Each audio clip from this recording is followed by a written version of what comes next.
Jake Paul, maybe? Easy. Too easy. It's too easy. Too easy. That's right. Gervonta Tank Davis versus me, baby. It's not over just because you fighting Jake Paul. Jake Paul ain't no type of demon. It's not like he about to go in there with Godzilla. You about to play around for 8 rounds, 2 minutes with a dickhead. You know what I mean? No disrespect. But, you know, with somebody that think they know how to fight.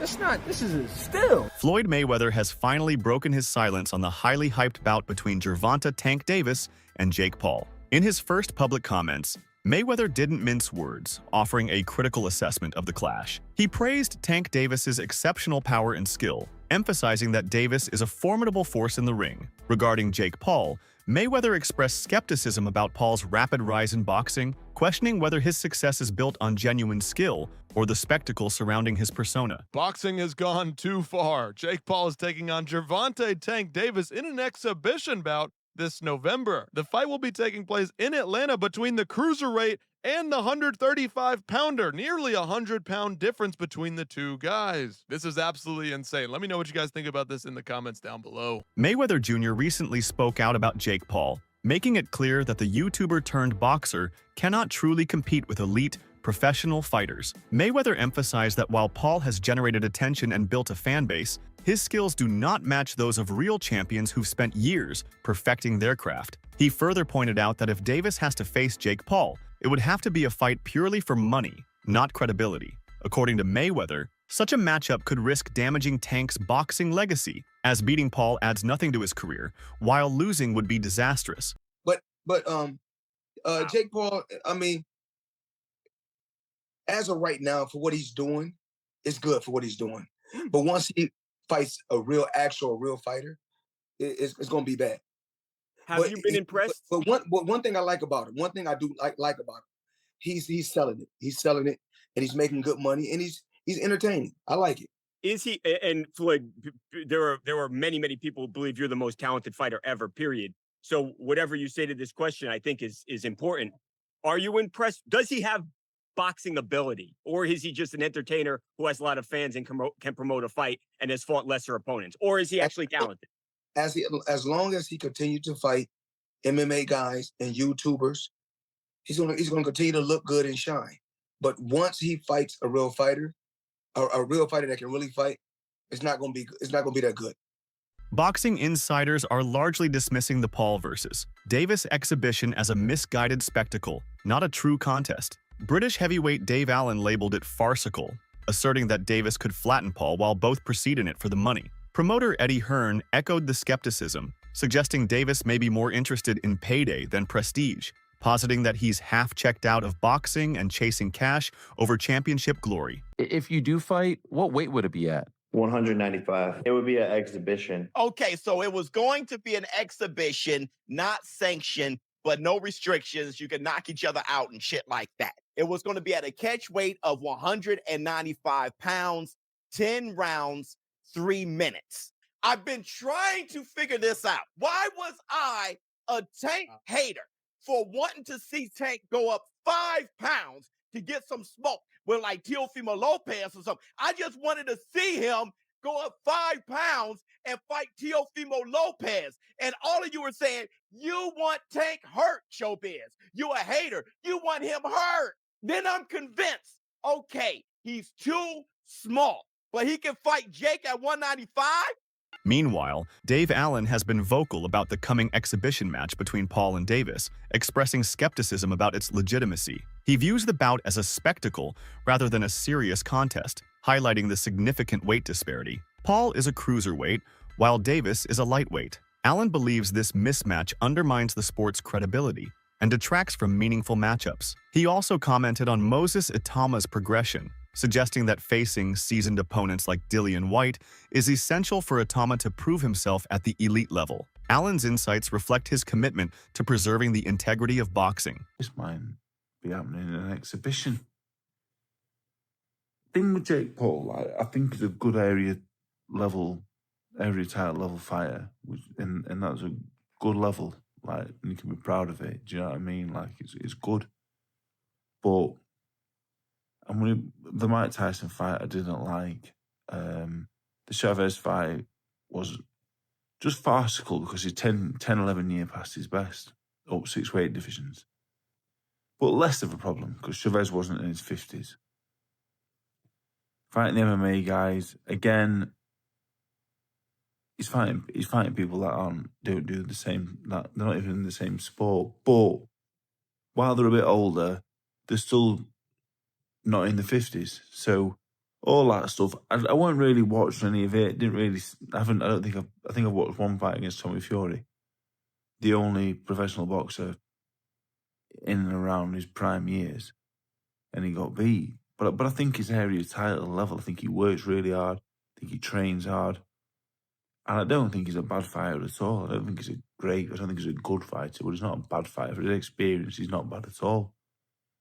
But Gervonta Davis is a lightweight.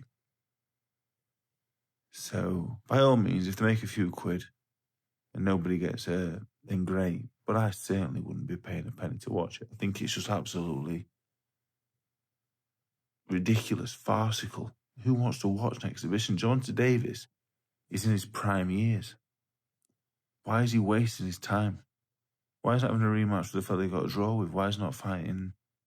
Why is he not going up a weight and fighting Lopez and Garcias and them fighters? Why is he fighting Jake Paul in an exhibition? I get the money's great, but he's in the prime years. This is his best year. This is where he can become. Maybe you don't want to be an all-time great. Maybe you don't want to do all that stuff. Boxing writer Keith Idec didn't mince words, calling the narrative of Davis ducking Jake Paul misleading. To frame the Paul fight as Davis dodging Roach would be inaccurate. The Roach rematch is Davis' legitimate mandatory obligation, not some evasion. Idec's point underscored the reality that the focus should remain on honoring existing agreements over sensational crossover bouts. Well, I think as we discuss this, we should use air quotes when we call it a fight, because I don't see how any athletic commission, in this case, the Georgia Athletic and Entertainment Commission, could sanction this as a legitimate boxing match. I think it has to be treated as entertainment to some degree, because you can't put someone they're 65 pounds apart in weight for the most part now. If you look at the cruiserweight limit and the lightweight limit, even if Jake Paul somehow got down to, let's just say 180, and I'm not sure that he'd be able to do that at this point because he's fought so high in weight. Let's just say he got down to 180. They're still 45 pounds apart in weight, and that's just not safe. So if this were to be treated as some sort of, even though they're calling it an exhibition, a legitimate athletic event, I don't know how you could do that, because it's just not safe for someone that big and someone that small to fight each other. That's why they have weight classes. And I just don't understand. I do understand that Netflix is into tentpole events, and people will watch this because they're into the spectacle of it all, and it will draw eyeballs. But does anything that anyone pitches that people will watch, does that make it a good idea? Dana White has occasionally praised Jake Paul, particularly for his promotional abilities and contributions to the sport. In 2024, White acknowledged Paul's efforts in promoting fights and engaging audiences, stating that Paul is just trying to get attention and doesn't hate him. White also commended Logan Paul, describing him as brilliant for his role in bringing attention to the sport. Despite their differences, White recognized the Paul brothers' impact on combat sports. Jake said that I snort cocaine, that I'm a cokehead. My rebuttal to that was, I'll tell you what, you can test me for the next 5 years for cocaine if I can test you randomly for performance-enhancing drugs the next 2 years. And I never got a response on that. But other than when me and Jake Paul have gone back and forth with each other, I've never said anything to defame him. And then when he was talking about his fights being fixed, I don't think that people are actually saying that they're predetermined outcomes, that they're fixing the fights, with predetermined outcomes. They're saying, if you're fighting a 60-year-old fucking guy that can barely walk to the fucking ring, right, and almost died 2 months before that, it's almost like a predetermined outcome. That's what they're fucking saying. Jake Paul is positioned to defeat Davis in their coming exhibition bout on November 15, 2025 at State Farm Arena in Atlanta. Despite Davis's impressive 30-0-1 record, the significant weight and size disparity between Paul is approximately 65 pounds heavier and stands 6 feet 1 inch. compared to Davis's 5 feet 5.5 inches, giving Paul a substantial physical advantage. While Davis is known for his knockout power and speed, the exhibition nature of the fight and the weight mismatch may hinder his performance. Paul's confidence and strategic approach could enable him to capitalize on these advantages, potentially leading to a surprising outcome. Man, this fight has to be the most talked about thing that's going on in sports right now. And this fight has made us all hypocrites, really, and I'll tell you why. Also, I got to tell you guys who I think will win the fight and why I think Jake Paul wins the fight. I think either Jake Paul wins or it's a draw. No. No way. Nope. Since it's an exhibition, and we'll talk about that. But you saw at the beginning, this fight is just impactful. And as boxing pugilists, many of us, we hate this shit. But as boxing fans, you want real shit, right? You see Tank Davis versus Jake Paul. But then what you really want is what you're getting out of like Brian Norman Jr. and Devin the American Dream Haney. Show me my bitch then. Show me my bitch then. Show me my bitch then. Yeah, I'm right here. I'm right here. Shut up. Shut up. Security at, fuck, nigga. Shut What the up. fuck your security at, nigga? We right here. Yeah, We right motherfucker here. Bitch ass nigga? motherfucker. You a bitch, nigga. You a bitch. Shit. Yeah, all right. You have Gervonta Tank Davis fanboys. I'm talking about huge fans of Tank turning over on him. I saw Tank Davis fans put up pictures of him as a clown and shit. Like, this is crazy. And I get it. I totally get it. But at the same time, it has revealed a huge amount of hypocrisy. Because guess what? With everybody talking about this fight, and I see people talking about the fight who doesn't even watch boxing, especially those who don't watch boxing. Let's keep it real. This is a fight for the casuals, okay? But at the same time, with so many people talking about this fight, good or bad, the way the internet just erupted and all the socials just went crazy, this fight is going to be one of the biggest fights in history. Lamont Roach Jr. has strongly criticized Davis for opting to fight Paul in an exhibition bout instead of honoring their anticipated rematch. Roach expressed his disappointment, accusing Davis of avoiding him and prioritizing financial gain over legitimate competition. He emphasized that the boxing community was eager to see their rematch following their controversial draw earlier this year. Roach also hinted at the possibility of facing undefeated WBC lightweight champion Shakur Stevenson if the Davis fight does not materialize.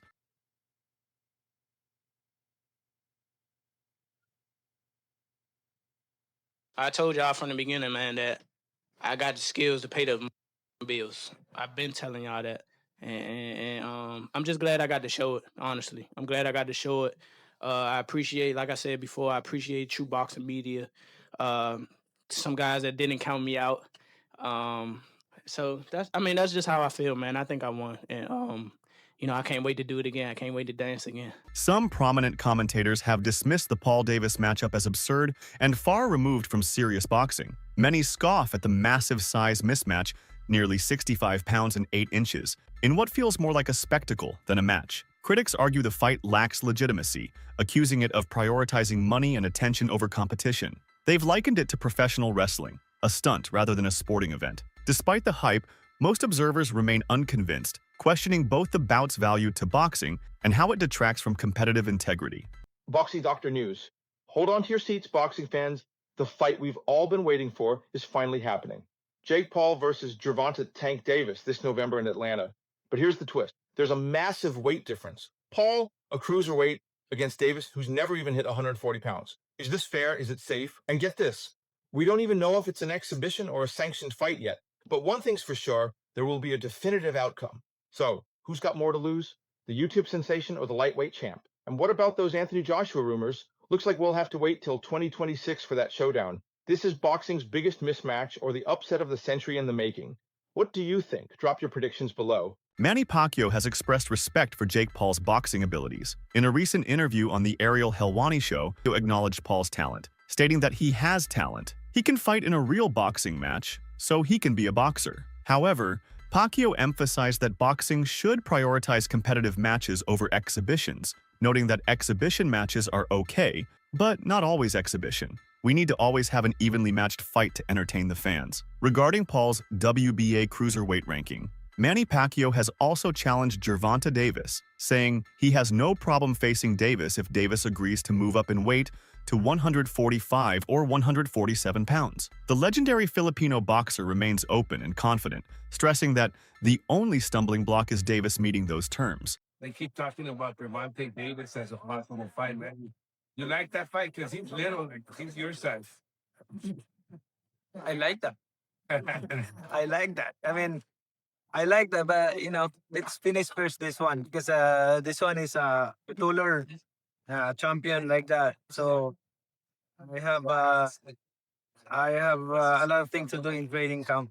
Is there ever any possibility that you would go back in the ring and fight someone like a Tank Davis? If he wants, and if he come up to 147, then we can fight. He can't meet you at 140? 145 maybe. What happens? You have a lot of experience, but he's explosive. What would happen in that fight? Oh, that's not a problem for me. I'm an experienced fighter, so. In December 2024, Davis announced his intention to retire from boxing after 2025, citing frustration with the sport's pressures and expressing a desire to step away from the spotlight. However, in a surprising turn, Davis is now scheduled to face Paul in an exhibition bout on November 14, 2025 in Georgia, streamed live on Netflix. This unexpected matchup has raised eyebrows due to the significant size difference between the two fighters, with Paul being a heavyweight and Davis a lightweight. Critics have questioned Davis's commitment to the sport, suggesting that the fight may be more about financial gain than legacy.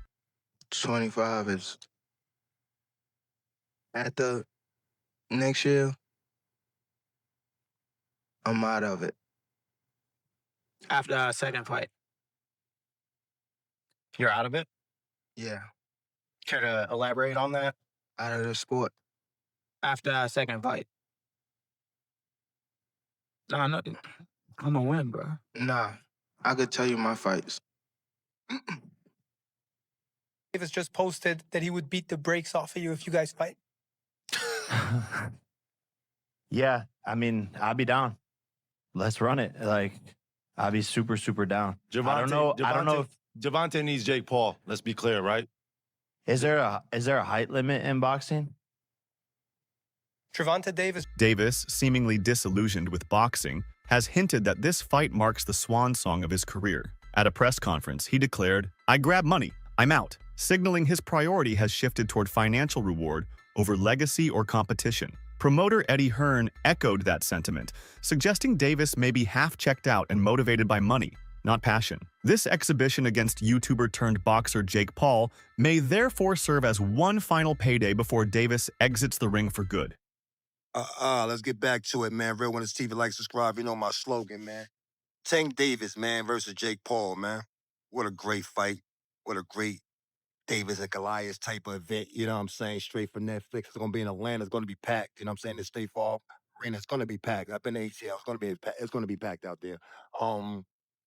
Tank never fighting again. He's never fighting none of y'all guys again, man. You know what I mean? Once he get to 30, 40 million, maybe a 50. I mean, if he get 30, 40 million, somewhere around Tyson numbers, it's over. It's over. You know what I'm saying? I'm not coming back to fighting Lamar Roach again. No, for what? I can't even get to them darkest places to fight this dude. He's boring. He's quiet. He don't say too much to get me going. Of course, Stevenson, the same thing. You used to be my boy. We used to be cool. Now, when I got to a certain level, you want to fight and take my belt. There's certain ways you go about that, and that's why Tank don't like that nigga. You know what I'm saying? And the same thing with Devin Haney. You know what I'm saying? That's why he don't like them niggas, because they always cool. You know what I'm saying? So, you know how it is when you're young and you're cool, you think niggas is your boys, and all of a sudden niggas want to fight you. You feel some type of way, though. You know what I'm saying? Even though it's the business, though, but it's the way y'all go about these things. You know what I'm saying? Before we can fight, get this money, and we both still could be cool. You know what I'm saying? But Tank felt like it was some disrespect there. So you gotta remember, Tank came in the game under Mayweather. You know what I'm saying? He showed him how to pick and choose these fights and how to get this bread. You know what I mean? He just following the Mayweather train. Yeah, he just doing it on a gangster way. You know what I'm saying? And it's flawless as Mayweather, but the he on. You know what I mean? You know the words I'm looking for, man. You know what I'm saying? Like, he following the footsteps of Floyd Mayweather. You know what I'm saying? Simple. You know what I'm saying? Get that bag. You'll never see Tank fight again. Why else? Why would he fight against? Who could he come back and fight after Jake Paul? Nobody, baby. Like and subscribe. You know my slogan. Let's tune in. Jake Paul, Gervonta Tank Davis. We up next, November 15th. Fans and analysts are calling this fight a spectacle drenched in cash, not competition. According to some, it is both disappointing and understandable, noting that while fans want to see real rivals collide, this bout will deliver a fat payday. Others blasted the matchup as cartoonish greed, a sideshow amplifying wealth, and even labeled it disgraceful, decrying its implications for Davis's legacy. Yet a few admitted there's something perversely intriguing about such a bizarre mismatch, even if it leaves purists cold. Exhibition. Every boxing ring Jake Paul's ever stepped into has been an exhibition, in my opinion. Probably the only one that hasn't is the Tommy Fury fight, which he lost, because that was two guys, similar size, similar experience. Similar age, who had a white-collar style boxing match, a very raw novice boxing match. And I'm not here to dig into Jake Paul's boxing ability. I think for a kid that's got the wealth he has and is training the way he is, he's treating the sport outside the ring. He's treating the sport right. He seems to be putting the work in. I can see improvements when he's in there. He's still an absolute raw novice that would never, ever get close to winning a British title, and that probably won't ever change. But he's obviously in love with the sport, and the things that he's doing for women's boxing, got me back.